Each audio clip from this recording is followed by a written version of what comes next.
Hi there, now we're going to look at the one that can't be changed.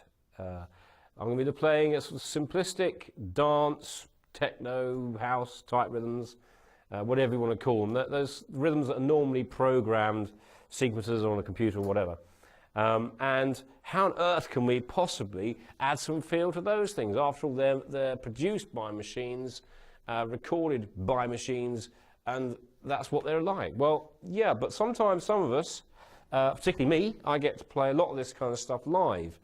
And so in order for me to not only play it with some sense of conviction, but also to enjoy it, then I need to be able to do something with it. I can't just repeat what's on the track, if you like.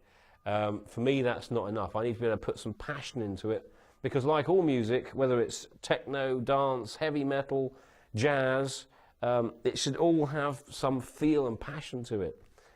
Like I said in the very first lesson, I think it's all about conveying the energy and the message and the emotion of what's going on. So if you've never tried playing this kind of music, or you do play it, then you'll understand the concept of how trying to get this can be quite tricky. So I'm just going to give you some simple building blocks as to how I go about trying to not only play some of these kind of rhythms, but also to see how I can actually develop a sense of groove with them, I hope. Okay, all right, so again, we're going to still apply the same idea of,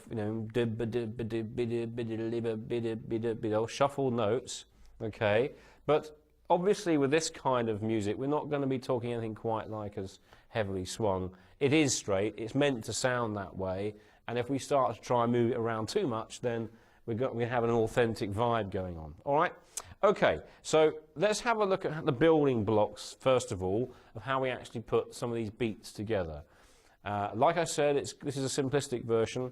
You can do some pretty complicated stuff, and we're not covering drum and bass, for example, in here, or jungle, which utilises some of these techniques, but of course at a much faster pace. Okay, so anyway, as always, in with our earplugs.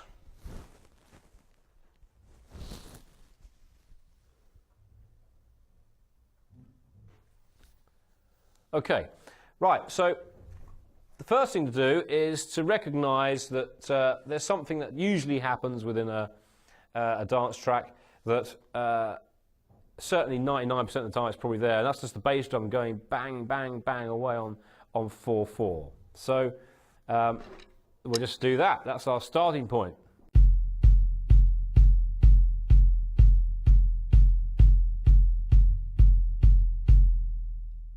Okay, simple as that. All right, nice and solid, nice and even if we can get there. And then we're going to add the hi-hat.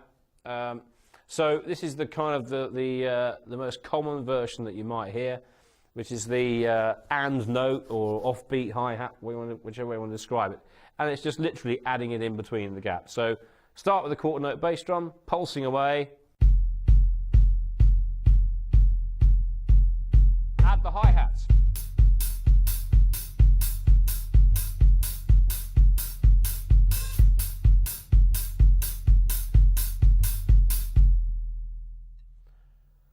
You could get away with that, and that might actually work on some tracks. Now, there are some nice things we can do to this, and this is really where the sense of swinging it actually does start to come into its own, because if we're playing it like that, okay, then that's pretty much what we're going to be doing. But there are lots of things we can do to that to make it more interesting. And one of the most common is the use of just a few little extra hi-hat beats in there, okay? So I'm going to just start off the way we've just been doing it. I'm going to add a few bits to it, and hopefully you can see what's happening. And I'll also be thinking at the same time, I'm not going to be going in my head, I'm actually going to be going, right? So I've still got that kind of happening, but it's swung, okay? So here we go.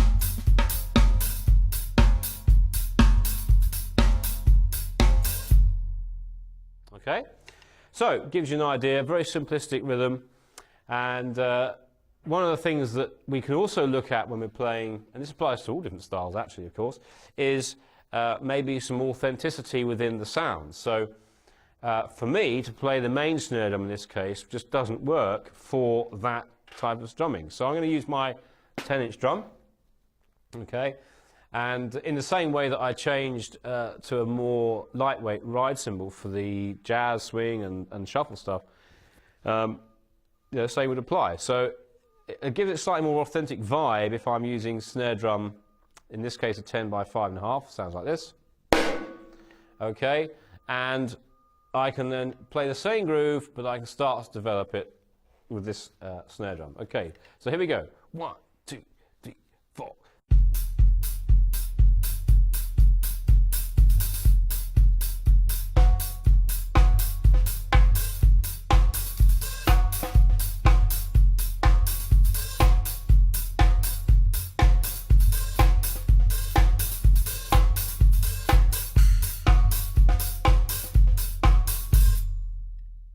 Alright, so that gives it a slightly more interesting vibe, but of course you can also, if you've got the two snare drums, why not add a variation, one after the other? So, same groove, just going to keep swapping the snare drums over. Here we go. 1, 2, 3.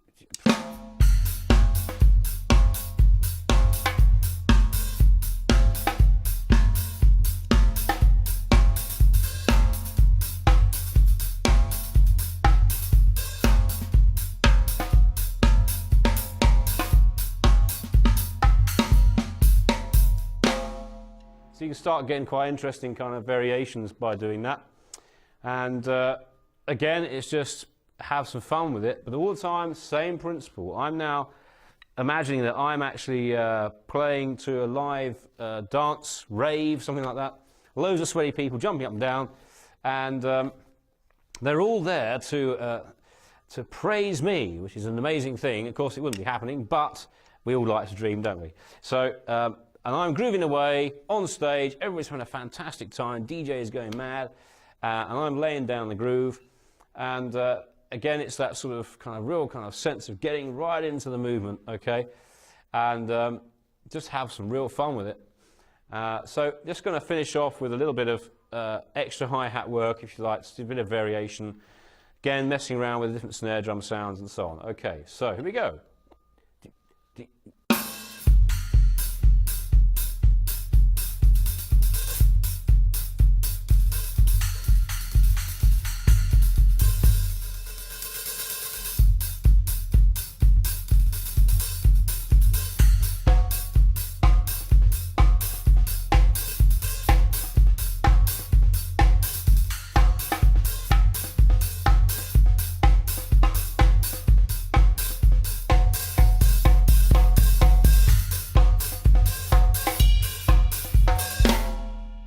Okay, so gives you an idea of some little things you can do just to liven it up a little bit, and use the same principle. Okay, so just to recap, yes, it is straight, it is computer generated most of the time, but like I said, if you're going to play it live and you want to have some sense of energy and passion and movement about it, then you can still apply this same concept.